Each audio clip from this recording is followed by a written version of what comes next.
Hi guys, welcome to my new video. 10 reasons to live in Thailand. So, stay tuned.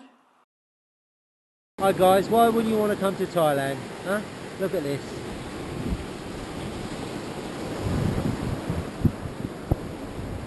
Awesome. Come visit. Hi guys, so no particular order really on 10 reasons to live in Thailand, but these are just my thoughts on what works for us here. Number one, so no particular order, the weather. Yeah, the weather. It's always pretty warm here, despite when you get monsoon. It's nice and warm, and so for me, my aches and pains, I don't get them really.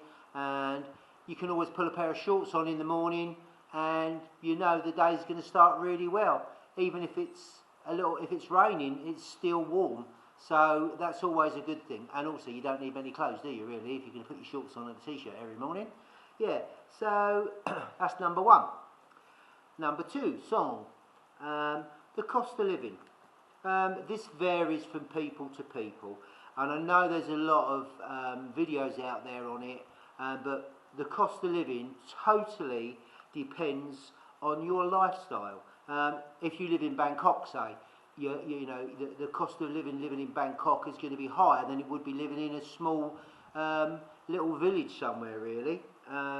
So you can really live like a rock star or live like a pauper, depending on what you want and depending on the budget that you've got. For me, and also depends on whether you want to live in an expat community. Obviously the costs are more, but if you want to live away from it all, pretty much like us, where we live in Panga, we're about five minutes from Panga town. Panga town is very, very Thai. Lots of restaurants, not a lot of Western influence here apart from KFC and pizza company. There used to be a Svensson's, but that all went, which I was quite shocked at, to be honest, but I don't have so much of it now. But yeah, so the cost of living is generally cheaper. A large beer is about £1.40. Dinner, you can eat dinner for, you know, £1, really. And that's Thai food and Thai beer. Obviously, if you want to go to Phuket or Chiang Mai or Bangkok, as I've said, the major tourist towns, you're always going to pay more money in the major tourist towns, especially if you want Western food. Western food tends to be a little bit more expensive because it's Western food. And also the islands. The islands are a little bit more expensive. Some more than others. Some are pretty much the same price because I don't know if any of you know, if you follow my previous videos, we lived on Koh Tao, which is in the Gulf of Thailand, next to Koh Samui and Koh Phangan. We lived there for 5 years, and you can still eat for £1, 50 baht, 125, something like that. So it is generally cheaper. Fuel is cheaper. So again, I can't emphasise enough, it all depends on the lifestyle that you really want to lead. But even so, even if you want to live like a rock star, living like a rock star in Thailand is cheaper, really. It's cheaper. So you can have quite an amazing lifestyle, really, for little money compared to the Western world. Okay, number three, Sam. The culture. The culture in Thailand, actually, if you step back and look at it, is actually, for me, is really beautiful. The Buddhism, you know, the temples, the exotic cuisine that you can get here. There's lots of wots everywhere. Everywhere you go in Thailand, although pretty much they are on the same theme, the wots are made here. You know, they are absolutely stunning. If you was to look at the detail that goes into them, I'll put a few on my page. I'll put at the end of this, I will put a playlist up of places to visit in Thailand that we've been to. Yeah, so you know the culture of Thailand is absolutely stunning. We think it is, and you can go to 4 or 5 different wots, and maybe, you know, pretty much the same, but they're not. Same but different. They're not, because of location. Some are overlooking mountains, some are in mountains, some are at the top of mountains. Some, you know, in our place, in Panga, there's, as in most Thai towns, villages, there's always like 5 or 6, maybe more watts actually with where you are. So you're never short of a watt to visit, and they are absolutely stunning places. Rather than just go and have a look and say, yeah, I've seen it, actually spend half a day there walking around, looking, waiting for the moment when the the monks are chanting in the morning and the evening, and actually go into the temples and make sure you can, obviously, because you've got to respect Thai and the Buddhist culture, and respect Thailand as well, obviously. And go and have a really good close look at them, because they are absolutely amazing, absolutely fantastic. Okay, number 4, C. It's cheap to travel in Thailand. Whether you want to go from south to north, I think our friends come down from Chiang Mai, and I think on a bus, I think it was around 1,000 to 1,500 baht, and that's about 1,500, maybe a little bit more kilometres by bus. So, you know what, it's about 35, 37 pound, I think, 1,500 baht at today's exchange rate, and we're now the 28th of September 2020. So yeah, it's really cheap and really easy. Once you get into the hang of travelling, you'll see that most towns have bus stations. You can do the minibuses, and the minibuses used to be a bit crazy, but they've absolutely now got a limiter on them, and they are all tracked. I think 90 kilometres an hour is the fastest they can go.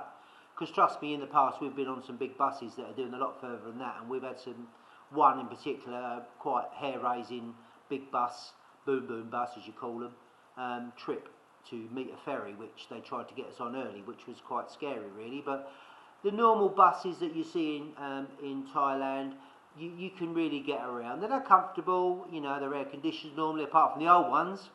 Reminds me of the old charabangs years ago to go down to the coast for the day.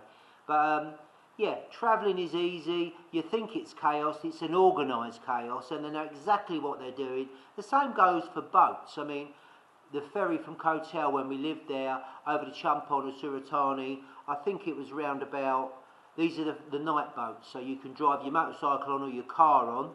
And when we went, we never had a car then, so it was 300 baht, I think, 400 baht for the bike, and 300 baht each. And it was a 5-hour overnight journey, left about 10, 11 o'clock at night. And there's bunk beds, air-conditioned bunk beds, and so you can actually, you know, you can either lay down, put your earphones in, listen to a bit of music, or just have a sleep, you know. So you get there in the morning, get a couple of cans of beer from 7 before you jump on them, so you can sit on the deck and enjoy a couple of beers at night as you go over, then have some sleep. And that the speedboats obviously are more expensive, but you get there faster. And the daytime, Nong Praia, they will do, they've got high-speed catamarans, they're faster, but the cost is more. I think it's about 600-700 baht, I think, from when we were on Koh Tao to Samui or Champon. They are more, but they're quite good. They do a little VIP area. I think you pay 100 baht, maybe 150 baht more, and the seats are a little bit more plusher, but the regular seats are absolutely fine. So, yeah, travelling in Thailand is really cheap, it's really good, so that's always a plus. Number 5, the beaches. The beaches are absolutely amazing here in Thailand. You know, normally white sand, very clear sand, normally very clear waters, depending on the time of year. I mean, there are busy beaches like Patong Beach in Phuket, lots of people there, but the excuse me, the sunset on Patong Beach is amazing, and it's quite busy. But then you venture out a little bit. I mean, we go to lots of different places, and we've been on beaches, visited different places, and there is absolutely nobody on them.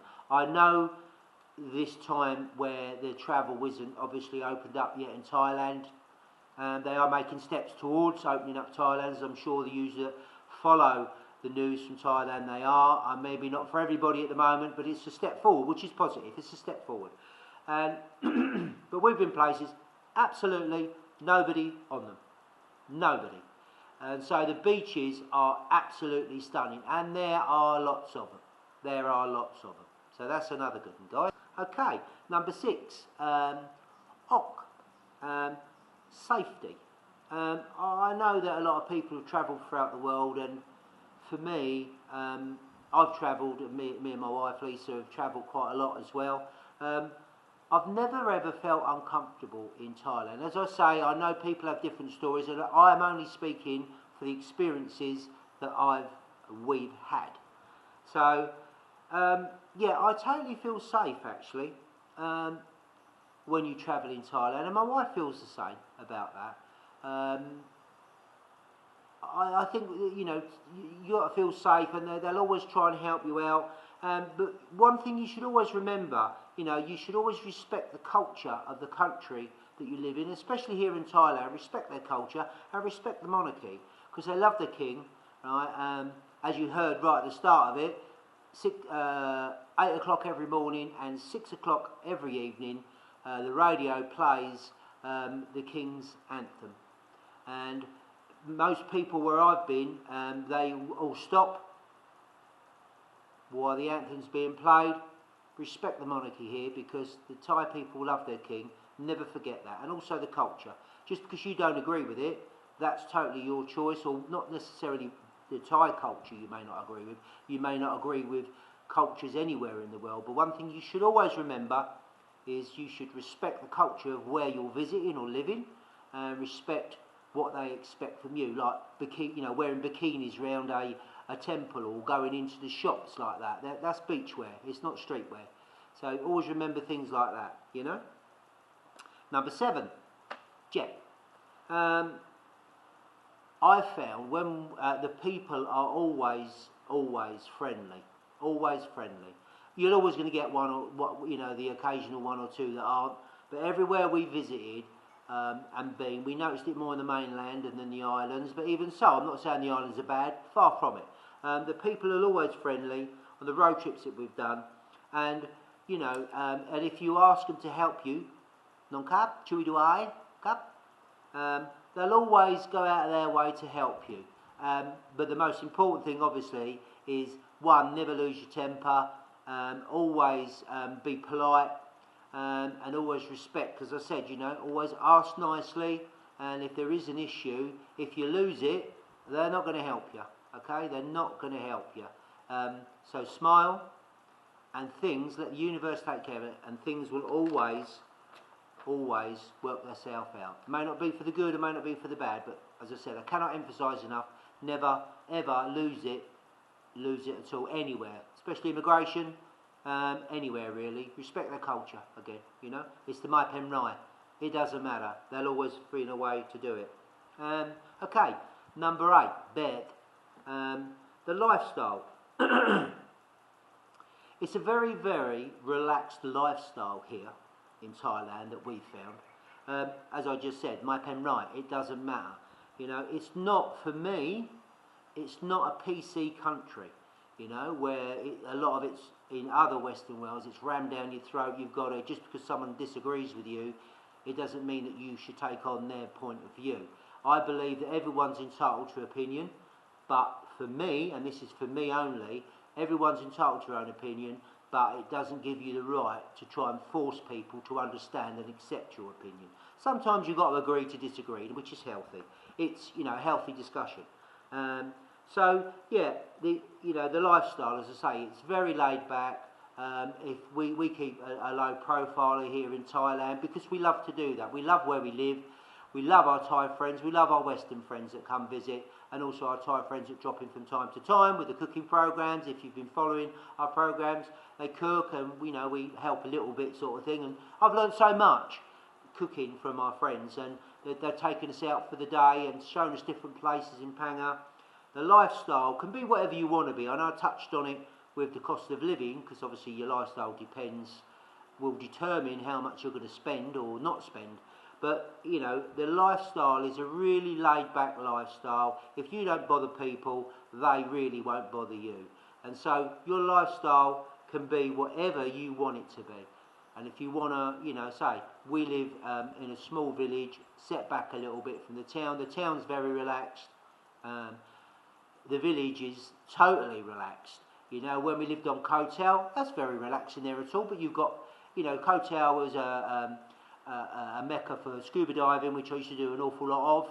then, and also you've got more Westerners travelling through, so the more sort of Westerners you've got coming through changes sort of the feel of where you're living. I'm not saying it's good or bad, all I'm saying it changes the lifestyle really, where we enjoyed it on Koh Tao, absolutely, but in the end, well, without going into too much detail, I suffered concussion on my motocross bike. I ended up in Samui. Everything was okay, despite what the wife says. She says I've got lasting problems really, but no, just kidding.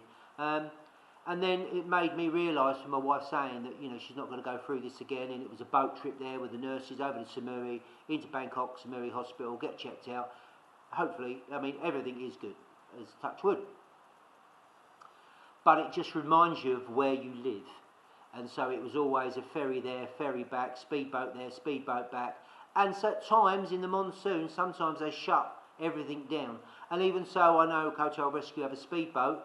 I wouldn't want to be doing that journey if the weather's really rough. So that's one of the reasons we decided to move to the mainland. One, we're accessible from where we are. We're 40 minutes from the gateway at Phuket, about an hour into Phuket, hour and a half into the main town, the old town, maybe a little bit longer.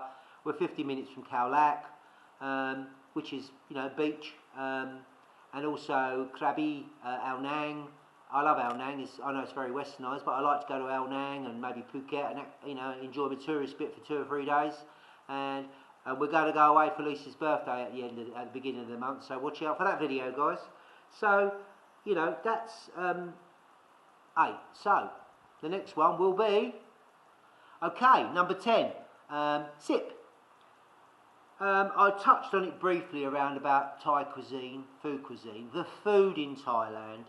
Thai food I'm talking about. The food in Thailand is my favourite food in the world. I remember a long time ago, before we were in come February next year, that's the start of our 10th year living in Thailand.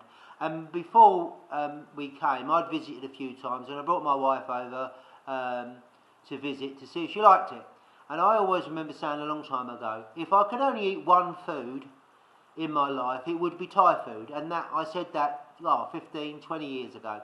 Thai food is absolutely fantastic food. Some of you that may have checked out some of my cooking videos with our friends, some of it's really, really easy to cook. And it's basically, you've got your trio, you've got like your fish sauce, sugar, chilies, oyster sauce, tamarind paste, water. A lot of it all revolves around a lot of that. So it's normally sweet, sour, hot, But the food, all the food isn't hot. So if you come and you don't like hot, you just say, my pet, Or if you want it hot, pet cup. My pet cup, pet cup. And so, but the food for me, it's so diverse and there's lots of it. And always, for me, I've never had a bad Thai meal, ever. There's only one dish when I first moved over that I never ate, and that was a somtam. A somtam, which is like a papaya salad, cold salad, for those of you who don't know. And I couldn't eat it purely because it was just too hot. Now, when I lived in the UK, I couldn't eat a spicy pizza. Now, I love it hot, A lot of them say, now if it's not hot, I'm not eating it. But the food in Thailand is amazing. Take the time out to go and try some dishes. As I said, normally 40, 50 baht. You get a bigger dish, it's 100, 150 baht. Depends, if you want it on rice, it's the cheapest way to eat in Thailand. You have it on rice, it's 40, 50 baht, and you get rice and kapau gai or like that on it, and always go for the fried egg, kai dao, or an omelette, kai diao, and go for the omelette on it, because the old egg on the rice and the Thai food, you'll pay 5-10 baht for an extra egg, obviously. But if you go for the dishes on rice, they are the cheaper ones. But if there's a few of you, normally what you would do, order 4 or 5 dishes, and they're bigger dishes, and everybody shares in. It's like a little buffet. You go out with 4, 6, your people, just like when me and Lisa go out at times. You know, we'll have 3 or 4 dishes and we all have a little nibble of it each, and that's the way the Thai culture is. They share everything. So, and one thing is, you never get all your dishes at the same time. So if you order something on rice and it's your dinner, sit and eat it. Don't wait for anybody, because you could wait 10, 20 minutes. The reason for that, some people say it's not great service.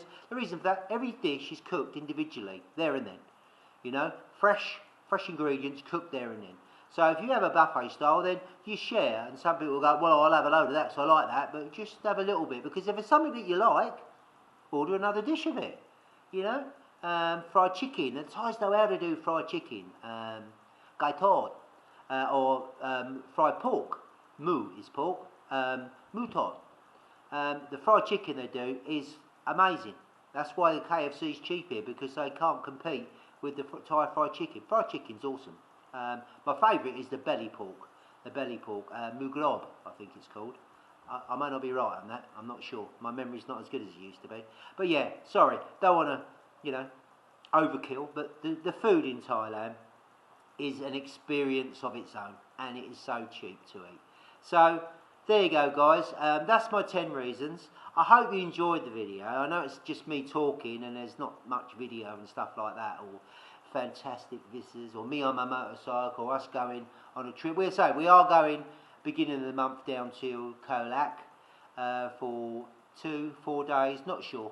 And I'm going to do a video for Lisa's birthday, and well, hopefully we'll enjoy that. That'll be a good fun, that is. And I might even have a large Leo. I've not been drinking. I don't drink that much now. As I said, if you follow my videos, I went 400 days at one point without a beer, which was good, but you know, and I never felt that confident that I was going to not ever have a beer again, and why would I? A nice cold Leo in the pool, or a nice cold Leo sitting by the beach.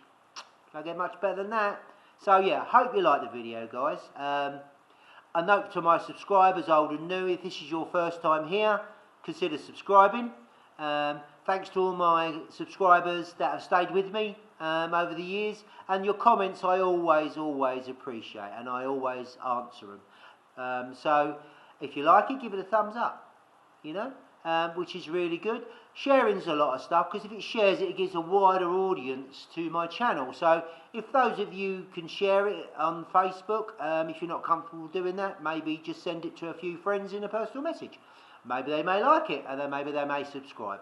So again, thanks very much for spending your time listening to me babble on. But that was my thoughts. So stay safe, guys, and enjoy your day. Khop khun kap.